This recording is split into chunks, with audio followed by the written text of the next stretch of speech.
कत्तादासेन भावेन पोग्गलकम्मकदानं णदुकत्ता सव्भावाणम्। पद्यानुवाद। जीव के परिणाम से जड़ कर्म पुद्गल परिणमे, पुद्गल कर्म के निमित्त से यह आत्मा भी परिणमे। आत्म करे ना कर्म गुण, ना कर्म आत्म गुण करे। पर परस्पर परिणमन में दोनों परस्पर निमित्त है। बस इसलिए यह आत्मा निज भाव का करता कहा, अन्य सब पुद्गल कर्म कृत भाव का करता नहीं। देखिए, इस गाथाओं के माध्यम से कुंद आचार्य देव 3 गाथाएं यहाँ पर एक साथ है, और तीनों गाथाओं में क्या क्या सिद्ध करते हैं ये पहले हम शॉर्ट में जान लेते हैं। सबसे पहले तो 80वीं गाथा। 80वीं गाथा में कुंद आचार्य देव बता रहे हैं कि जीव और पुद्गल के बीच में निमित्त नैमित्तिक संबंध है। वो निमित्त नैमित्तिक संबंध कैसा है? उसके पश्चात जो 81वीं गाथा है उसमें भी कुंद आचार्य देव बता रहे हैं कि जीव और पुद्गल के बीच में परस्पर निमित्त है, एक दूसरे को परस्पर निमित्त भूत है। और फिर उसके बाद जो 82वीं गाथा है, उस 82वीं गाथा में कुंद आचार्य देव बताते हैं कि इस निमित्त नैमित्तिक संबंध के होने के बावजूद भी ये जीव और पुद्गल के बीच में कर्ता कर्म पने का अभाव है। इस प्रकार से वो 3 गाथाएं बताते हैं। सबसे पहले तो 80वीं गाथा, जिसमें बताते हैं जीव और पुद्गल के बीच में निमित्त नैमित्तिक संबंध है। क्या बताते हैं? जीव परिणाम हेतुम, जीव के परिणाम हेतुभूत है। किसके? कम्मत्तम, पुद्गल कर्मों के। यहां पर परिणाम का अर्थ क्या लेना?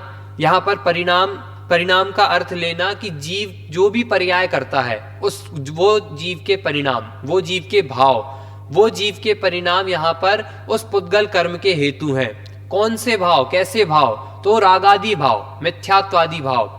जैसे ही कोई जीव मिथ्यात्व रागादि भाव करेगा तो वे मिथ्यात्व रागादि भाव का निमित्त पाकर पुद्गल कार्माण वर्गणाएं अपने आप में परिणमित होंगी। तो वो जीव के परिणाम उन कार्माण वर्गणाओं के लिए निमित्त भूत हैं। जीव परिणाम हेतुम कम्मत्तम पुद्गला परिणमंती, कि उन पुद्गल कर्म वर्गणाओं को परिणमन करने में ये जीव के परिणाम हेतुभूत हैं। उसके पश्चात क्या लिखते हैं? पुद्गल कम्म निमित्तम तहेव जीवो विपरिणमति, कि वो जो जिन पुद्गल कार्माण वर्गणाओं को ये जीव के परिणाम निमित्त भूत थे, वे पुद्गल कर्मों के कारण जीव भी स्वयं परिणमन करता है। वे पुद्गल कर्म की वर्गणाएं भी जीव को निमित्त भूत हैं। 2 चीजें कि सबसे पहले तो जीव के परिणाम उन पुद्गल कर्म वर्गणाओं के लिए निमित्त भूत हैं, और दूसरा कि ये पुद्गल कार्माण वर्गणाएं उस जीव के लिए निमित्त भूत है। पहले में पुद्गल कर्म वर्गणाओं के लिए निमित्त भूत ये जीव, दूसरे में ये जीव के लिए निमित्त भूत वे पुद्गल कार्माण वर्गणाएं। जब ये जीव राग द्वेष आदि मिथ्यात्व भाव करता है, तब इस जीव के मिथ्यात्व भाव का निमित्त पाकर वे पुद्गल कार्माण वर्गणाएं जो पूरे लोक में ठसाठस भरी हुई हैं, वे पुद्गल कार्माण वर्गणाएं कहीं से भी इस जीव का निमित्त पाकर इस जीव के साथ संबद्ध हो जाती हैं। उनका ये संबद्ध होना, ये इस जीव और पुद्गल कर्म वर्गणाओं के बीच में निमित्त नैमित्तिक संबंध है। इसी को टोडरमल जी ने लिखा कि निमित्त नैमित्तिक संबंध घने हैं। घने का अर्थात क्या? कि घनिष्ठ हैं, इतने घनिष्ठ हैं कि इस जीव का निमित्त पाकर पूरे लोक में से कहीं से भी वो कार्माण वर्गना आकर इस जीव से संबद्ध हो जाती है। और दूसरा कि जैसे ही ये जीव कोई भी परिणाम करता है तो कारमार वर्गना इसके पास आती है। उसके पश्चात जब वे कारमार वर्गनाएं उदय में आती हैं, उदय रूप होता है, तो उसके बाद ये जीव उन कारमार वर्गनाओं के अनुसार अपना कार्य करता है। तो इसलिए इस जीव को परिणमन कराने में भी वे कारमान वर्गणाएं निमित्त हैं। ऐसा घनिष्ठ निमित्त नैमित्तिक संबंध 80वीं गाथा में आचार्य कुंदकुंद देव ने बताया। उसके बाद क्या बताते हैं, रवि कुव्वदि कम्म गुणे जीवो कम्मम तहेव जीव गुणे, कि ये जीव यद्यपि जीव कर्म के गुणों को नहीं करता और कर्म जीव के गुणों को नहीं करता। यहां पर गुण का अर्थ क्या लेना, गुण अर्थात पर्यायों को, कि ये जीव जो कर्म की पर्याय है, गुण रूपी पर्याय, गुणों की ही पर्याय होती हैं, तो इसलिए गुण रूपी पर्याय। तो कौन से गुण है कर्म के, यद्यपि कर्म एक पुद्गल है और पुद्गल के गुण होते हैं स्पर्श रस गंध वर्ण, तो स्पर्श रस गंध वर्ण की जो पर्याय उस कर्म में होती हैं, उस कर्म की पर्याय को ये जीव नहीं करता। और उसके पश्चात क्या लिखा, कर्म जीव के गुणों को नहीं करता, कि ऐसे ही ये जो जीव है, इस जीव के जो गुण है, ज्ञान दर्शन चेतना सुख वीर्य इत्यादि अनंत गुण, इन अनंत गुणों की जो अनंत पर्याय होती है, इतना घनिष्ठ निमित्त नैमित्तिक संबंध होने के बाद भी ये जीव उन कर्म की पर्यायों को नहीं करता, और वे कर्म उदय रूप होने के बाद भी इस जीव की पर्यायों को नहीं करते, ऐसा यहां पर बताते हैं। इतना कुछ नहीं करने पर भी क्या है, तथापि परस्पर निमित्त से दोनों के परिणाम होते हैं, ऐसा जानना। कि इतना नहीं होता उसके बाद भी क्या होता है, निमित्त नैमित्तिक संबंध के कारण जीव पुद्गल वर्गणा को अपने पुद्गल वर्गणा के परिणमन में निमित्त भूत है और पुद्गल वर्गणाएं जीव के परिणमन में निमित्त भूत होती हैं। इसके पश्चात 82वीं गाथा आती है, जिसमें आचार्य देव सारांश रूप में ये बताएंगे कि इस प्रकार आत्मा अपने भावों का कर्ता है, परंतु पौद्गलिक कर्मों के द्वारा किए गए समस्त भावों का कर्ता नहीं है। कि इतने घनिष्ठ निमित्त नैमित्तिक संबंध होने पर भी ये जीव आत्मा अपने भावों का कर्ता है, अपने स्वयं के भाव का कर्ता है। जो इसके स्वयं के भाव हो रहे हैं उन भावों का तो करता है, परंतु पौद्गलिक कर्म के द्वारा किए गए समस्त भावों का कर्ता नहीं है। जो पुद्गल कर्म वर्गणाओं में परिणमन हो रहा है उसमें निमित्त होता हुआ भी उसमें कर्तापन उसका नहीं है। जब हम निमित्त की परिभाषा पढ़ते हैं वीतरा विज्ञान बालबोध आदि में, तो उसमें परिभाषा में ही ये लिखा है कि जो स्वयं कार्य रूप परिणमित ना हो, परंतु कार्य की उत्पत्ति में अनुकूल होने का आरोप जिस पर आ सके। तो जो स्वयं कार्य रूप तो परिणमित नहीं हुआ, यहां पर कार्य रूप क्या परिणमित हो रहा है कि पुद्गल वर्गणाएं उदय में आ रही हैं, तो वो उदय में आना तो कार्य है, परंतु वो उदय में आने पर भी उन उदय में आने पर उसमें निमित्त भूत कौन बन रहा है, ये जीव। इसलिए जीव पर आरोप आता है कि पुद्गल वर्गणाएं इसके कारण उदय में आ रही है, लेकिन वो पुद्गल वर्गणाएं स्वयं से उस कार्य रूप परिणमित होकर उदय में आ रही हैं। ऐसा ये निमित्त होता है कि जिस पर मात्र आरोप किया जाता है कि इसने यह कार्य किया, परंतु वह कार्य वो करता नहीं है। कार्य तो अपनी उपादान शक्ति से ही होता है। इस प्रकार यहां पर जानना, तो ऐसा निमित्त नैमित्तिक संबंध होने पर भी जीव और पुद्गल के बीच में कर्ता कर्म का संबंध नहीं है, ऐसा यहां पर आचार्य कुंदकुंद देव कहते हैं। अब यहां पर अमृतचंद्र आचार्य इन तीनों ही गाथाओं की टीका लिखते हुए क्या कहते हैं वो देखेंगे।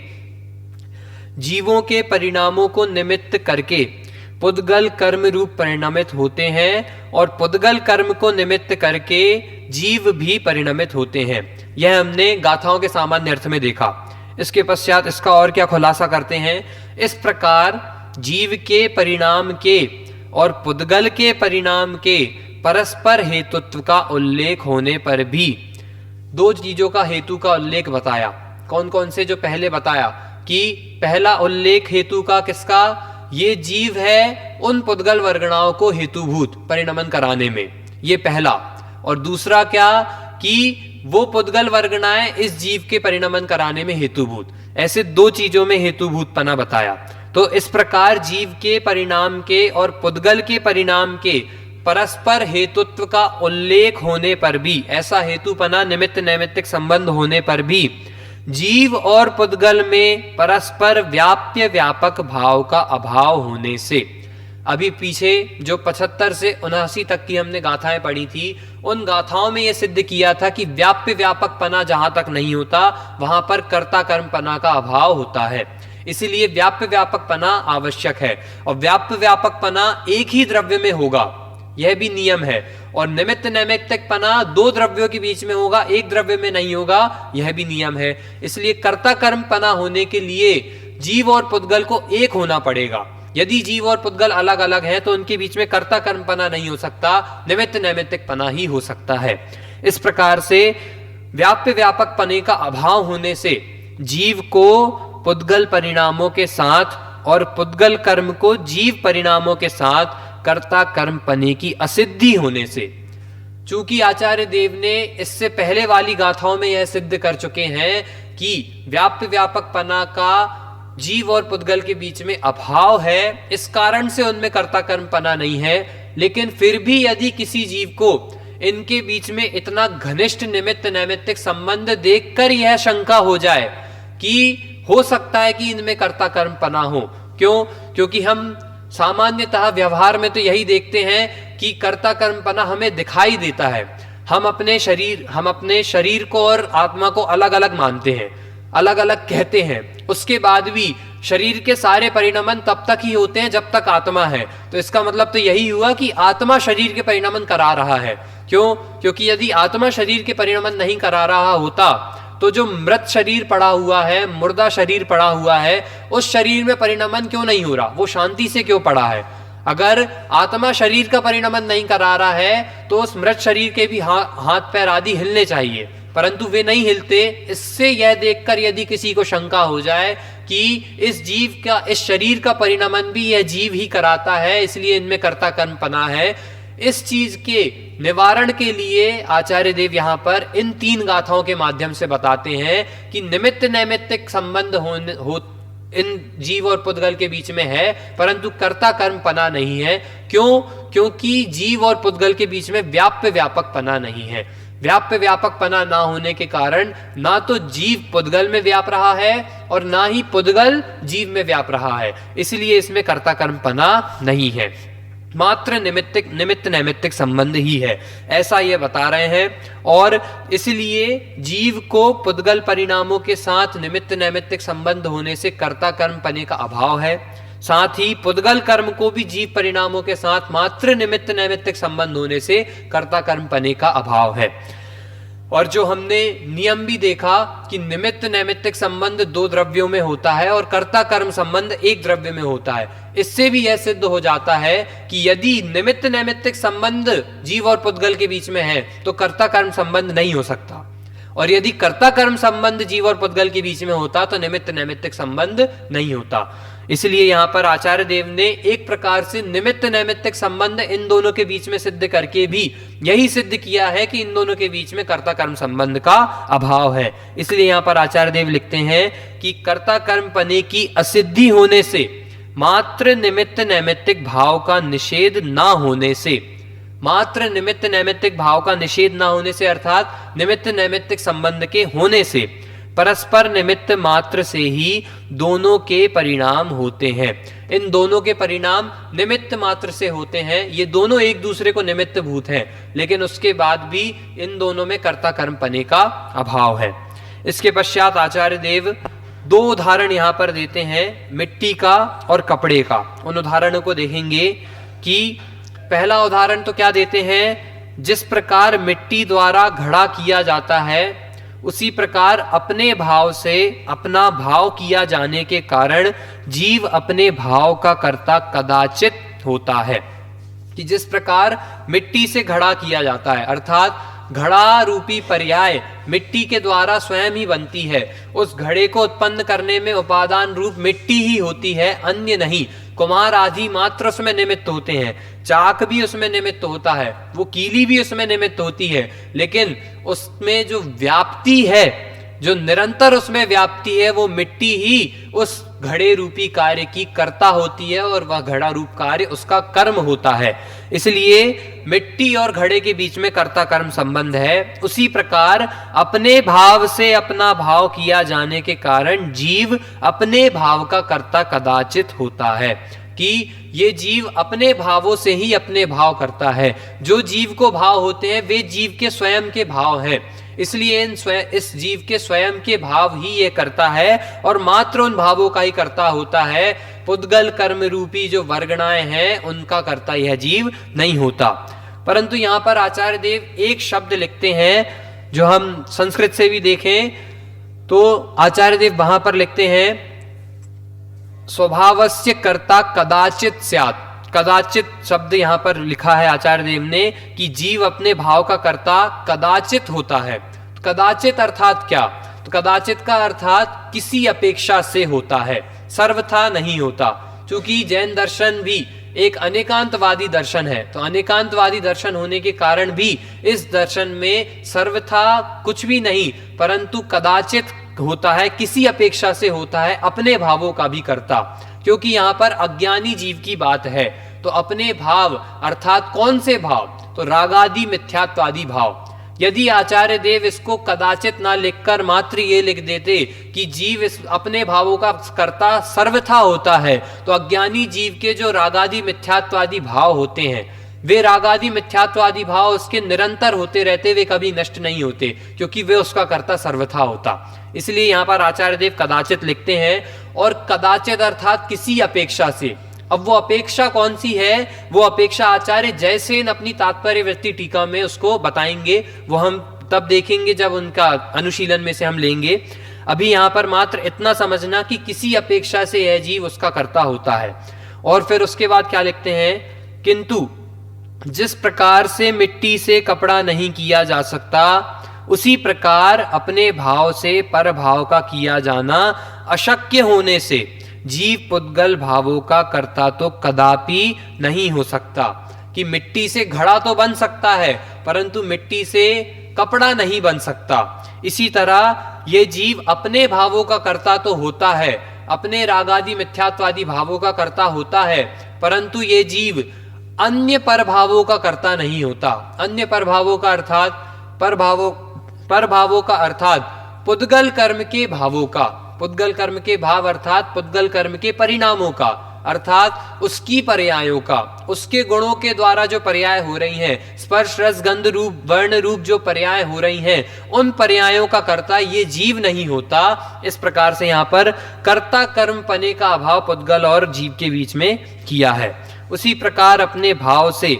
पर भाव का किया जाना अशक्य होने से जीव पुद्गल भावों का कर्ता तो कदापि नहीं होता। कदापि लिखकर यहाँ पर आचार्य देव इस पर वजन डाल रहे हैं कि निश्चय से कदाचित वो अपने भावों का कर्ता हो रहा है, किसी अपेक्षा से अपने भावों का, रागादि भावों का भी कर्ता बन रहा है, परंतु किसी भी अपेक्षा से ये जीव अन्य पुद्गल द्रव्य के पुद्गल द्रव्य के परिणमन का कर्ता किसी भी अपेक्षा से नहीं है। इसलिए आचार्य देव लिखते हैं कि कदापि भी नहीं हो सकता। इस प्रकार से इन गाथाओं में यह सिद्ध किया कि जीव और पुद्गल के बीच में निमित्त नैमित्तिक संबंध तो है, परंतु निमित्त नैमित्तिक संबंध होने से इस जीव और पुद्गल के बीच में कर्ता कर्म संबंध का सर्वथा अभाव ही है। यह जीव पुद्गल कार्माण वर्गणाओं को परिणमित कराने में निमित्त होता है, और पुद्गल कार्माण वर्गणाएं परिणमित होकर इस जीव के निमित्त के कारण परिणमित होकर इससे संबद्ध होती हैं। यह जीव अपने भावों के कारण ही प्रदेश बंध, प्रकृति बंध, स्थिति बंध और अनुभाग बंध चारों ही प्रकारों के बंध को करता है। इन चारों ही प्रकार के बंध को अपने भावों के अनुसार करता है, इसलिए वो उस भाव का करता है। परंतु वे जो पुद्गल वर्गणाएं परिणमित हुई हैं और वे जो पुद्गल वर्गणाएं उदय रूप होंगी, उन पुद्गल वर्गणाओं का कर्ता ये जीव नहीं है। क्यों? क्योंकि इस जीव के और उस पुद्गल वर्गणाओं के व्याप्य व्यापक पने का अभाव है, और व्याप्य व्यापक पने के अभाव के कारण इस जीव के और उस पुद्गल के बीच में मात्र निमित्त नैमित्तिक संबंध है, और निमित्त नैमित्तिक संबंध होने से कर्ता कर्म पने का सर्वथा अभाव इन तीन गाथाओं के माध्यम से बताया गया है। अब इन तीन गाथाओं में जो एक कदाचित शब्द आया, उस कदाचित शब्द को आचार्य जयसेन अपनी तात्पर्य वृत्ति टीका में स्पष्ट भी करते हैं। उससे पूर्व यदि हम उस कदाचित शब्द को काल अर्थ से भी देखें कि वो काल अर्थ से किस प्रकार घटित होगा, तो ये जीव अपने भावों का कदाचित करता है का अर्थात क्या? कि जब ये जीव रागादि परिणाम कर रहा है, जिस समय पर ये जीव रागादि परिणाम कर रहा है मात्र उस समय पर अपने भावों का करता है, अन्य समय पर अपने उन भावों का भी करता नहीं है। इस प्रकार से काल अर्थ से भी हम देख सकते हैं। इसके पश्चात हम इसके माध्यम से देखते हैं अनुशीलन में पृष्ठ क्रमांक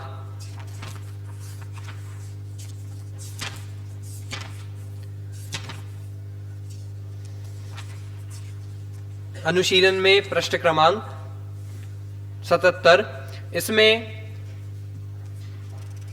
इसमें आचार्य 78, इसमें आचार्य जयसेन के माध्यम से जो लिखा है उसको हम देखेंगे। आचार्य जयसेन सबसे पहले तो 80वीं गाथा की जो टीका को स्पष्ट करते हैं कि जिस प्रकार कुम्हार के निमित्त से मिट्टी घड़े के रूप में परिणमित होती है, उसी प्रकार जीव संबंधी मिथ्यात्व रागादि परिणामों का निमित्त पाकर कारमाण वर्गणा रूप पुद्गल द्रव्य कर्म रूप में परिणमित होता है। यहाँ पर आचार्य देव ने मिथ्यात्व और रागादि के साथ में एक शब्द और लिखा, जीव संबंधी। जीव संबंधी अर्थात जो आगे की गाथाओं में जीव मिथ्यात्व और अजीव मिथ्यात्व का वर्णन आने वाला है, उन जीव मिथ्यात्व और अजीव मिथ्यात्व के माध्यम से लेना कि इस जीव के उपयोग में जो रागादि मिथ्यात्वादि भाव होते हैं, उन रागादि मिथ्यात्वादि भावों का निमित्त पाकर कारमाण वर्गणा रूप पुद्गल द्रव्य परिणमित होता है। उसके पश्चात लिखते हैं, इसी प्रकार जिस प्रकार घट का निमित्त पाकर कुम्हार मैं घड़े को बनाता हूं, इस प्रकार के भाव रूप परिणमन करता है, उसी प्रकार उदय में आए हुए द्रव्य कर्मों का निमित्त पाकर जीव निर्विकार चित्त चमत्कार परिणति को प्राप्त नहीं होता हुआ मिथ्यात्व और रागादि विभाव रूप परिणमन करता है। कि जिस प्रकार कुम्हार यह मान लेता है कि मैं घड़े को बना रहा हूं और उस भाव रूप से परिणमन करता है, उसी प्रकार यह जीव भी मिथ्यात्व और रागादि भावों को अपना मानकर, चूंकि हमने पहले भी जाना कि इन गाथाओं में अज्ञानी जीव की बात है, तो अज्ञानी जीव मिथ्यात्व और रागादि भावों को अपना मान लेता है। उसे अपना मानकर यह जीव पुद्गल कर्म वर्गणाएं जो परिणमित होती हैं उनको अपना मान लेता है और विभाव रूप परिणमन करता है। इसके पश्चात जो आचार्य देव 81वां 82वीं गाथा की टीका आचार्य जयसेन लिखते हैं, वो हम कल देखेंगे। उसमें यह बताएंगे आचार्य देव की जो कदाचित शब्द से किस अपेक्षा को लेना है, शुद्ध उपादान करता अशुद्ध उपादान करता, इस अपेक्षा को बताते हुए आचार्य देव इसमें स्पष्ट करते हैं, वो हम कल देखेंगे। अभी की बात यहीं पर समाप्त करते हैं।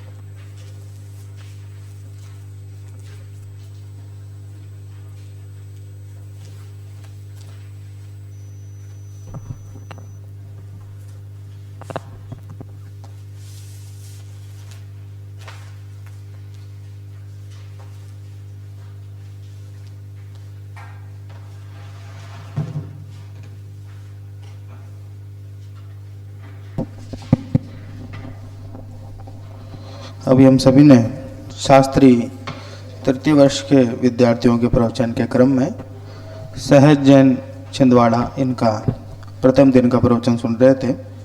80, 81, 82वीं गाथा जिस पर आज आपने चर्चा की। पूर्व में अभी तक 4 गाथाओं में जो विषय आया था और 50वां कलश जिसके माध्यम से जो चर्चा हुई है कि आत्मा केवल जानने वाला है, कर्ता कर्म का भाव उसे नहीं है, इसी बात का एक तरह से उपसंहार है। उन 3 गाथाओं के माध्यम से चर्चा आज आपने प्रारंभ की। लगभग चर्चा उसकी पूरी हो गई है, कुछ चर्चा रह गई जिसकी चर्चा कल करोगे। भाषा बहुत अच्छी है, शैली में थोड़ी गति ज़्यादा है, बाकी अच्छा समझाया विषय को, विषय की तैयारी अच्छी की है और जहाँ जो बिंदु जिस पर ध्यान देना चाहिए उस पर ध्यान देते हुए उस बात को समझाया है। अब जो शेष चर्चा जयसेन आचार्य की, जो एक तरह से मुख्य चर्चा इस गाथा में वही है कि क्या अपेक्षा से इस प्रकार का कथन किया जाता है, शेष जो चर्चा आ गई है। इसी तरह कल भी व्यवस्थित गहराई से चर्चा करें। अब यहाँ आदरणीय भाई साहब का प्रवचन प्रारंभ हो, उससे पूर्व पाठ आप लोग प्रारंभ करें।